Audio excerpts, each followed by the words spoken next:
I'm here with Aviva, who's from the European Commission, involved in the media literacy work across Europe. Aviva, could you just tell us a bit about what's going on with media literacy across the whole of Europe at the moment?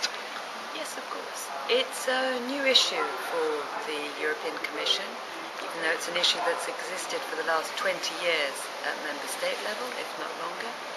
And we think that there's an important role for Europe as an interface, a place in which member states can exchange experience, and an important way to give more visibility to this topic, because it's something that suffers, I think, from having a reputation of being apple pie and motherhood. Everyone knows it's a good thing, but nobody really knows what to do with it. And so what are some of the challenges there for us taking forward a vision on media literacy? One of the biggest challenge, I think, is that media literacy covers so much. It's not like cinema, for which I'm also responsible, where you can say cinema means this. Even though technology is changing it, it's still cinema. We can all recognize it.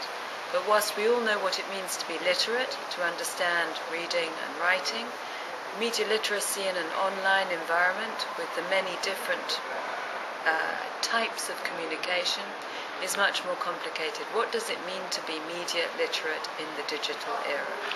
And does digital media literacy come as a separate part of media literacy for you, or is it woven into the whole?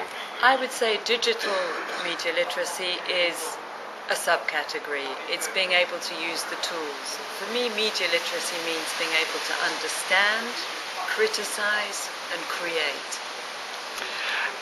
And where next in Europe? What are the programmes and plans for increasing and measuring and sharing best practice on media literacy? Well, we've run a very big public consultation.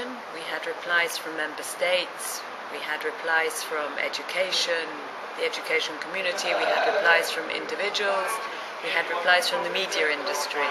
We put together an experts group which had some UK representatives, but many representatives from across Europe, and we're going to produce a policy document.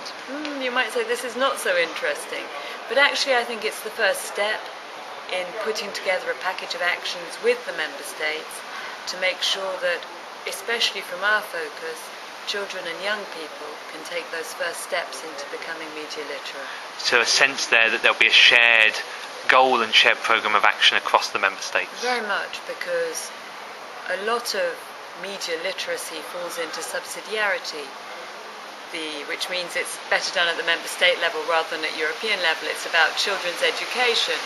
But there is still a role where everyone should know what everyone else is doing, everyone should have a forum in which you exchange information, and everyone should see which are the best things that are being done. I attended a very good initiative in London earlier on this year, First Light, about children making cinema, and that's the sort of thing that I think could spread happily across Europe. Thank you. And the Media Literacy Task Force in the UK have got a media literacy charter they're asking people to sign up to. Do you see that playing a role, and how do you see that working? One of the key points of the new communication, so this new policy document, will be the definition of media literacy. When the document is adopted, it's a long and complicated procedure, but it will go to the European Council, the Council of Ministers, and there I think the UK will have the chance to make the case for everyone signing up to a media literacy charter. There is already a European media literacy charter as well, not something that came from the Commission, but something that came from a European grouping. And I think it's important to try and simplify all these initiatives so that one level becomes a European level, even if it's not something that includes everything, but just a few key principles. And that's one of the advantages of this new definition by the Media Task Force here in the UK.